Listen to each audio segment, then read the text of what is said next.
prospérer en 2023. Tu dois le savoir. Beaucoup de personnes ont commencé une activité avec de maigres moyens. Mais à la fin, ces personnes-là ont réussi à bâtir quelque chose.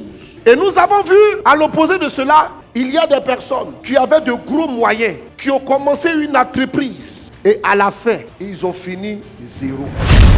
Quel est le rapport, quelle est la relation entre la prospérité et le bâton d'Aaron? Nombre le chapitre 17, versets 16 à 24. Pourquoi Dieu a demandé à Moïse que chacun présente un bâton? Pourquoi Dieu a dit à Moïse, écris le nom des tribus des 11, mais le 12e, ne mets pas le nom de la tribu Lévi, mais le nom de Aaron. Ce qui était appliqué aux 11 autres n'a pas pu s'appliquer au 12e. Si à partir de maintenant, tu dis que mon entreprise, mon projet ne va plus avoir le nom que cela a l'habitude d'avoir, que je ne vais plus me comporter comme j'avais l'habitude de me comporter, et qu'à partir de maintenant, je comprends que mon entreprise est une personne ayant des droits et devoirs. Mon entreprise est une identité qui doit pouvoir être en alliance avec Dieu. Tu sors directement des 11 autres. Le 12e bâton était spécial. Il y avait quelque chose de différent. C'était le nom qui était inscrit sur le bâton. Lorsque je prends par exemple un bâton, est-ce que le bâton peut donner des feuilles? Ce bâton qui est là a été coupé et séché depuis longtemps. Il n'y a plus de vie. Mais lorsque Moïse vient le lendemain, il voit des fruits. C'est le symbolique d'une entreprise. Qu'est-ce qui a mené le bâton à arriver au stade de la floraison? Non pas seulement au stade de la floraison, mais au stade de produire des fruits mûrs. Le bâton a produit des fruits mûrs parce que le bâton s'est retrouvé dans le lieu de la rencontre. Et le lieu de la rencontre symbolise quoi? La présence de Dieu. Cette année, si tu veux produire des fruits, cherche à être dans la présence de Dieu. Et quand je parle de chercher à être dans la présence de Dieu, c'est de mettre Dieu en priorité. Dieu veut amener une personne à comprendre que la prospérité, ce n'est pas un leurre, ce n'est pas un mensonge, ce n'est pas pour blaguer les chrétiens. La prospérité existe et c'est réel.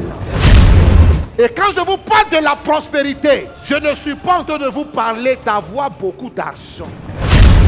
La prospérité va au-delà d'avoir l'argent. La prospérité, c'est pour que l'homme soit épanoui dans toute la dimension. Première clé pour prospérer, recherche à être dans la présence de Dieu.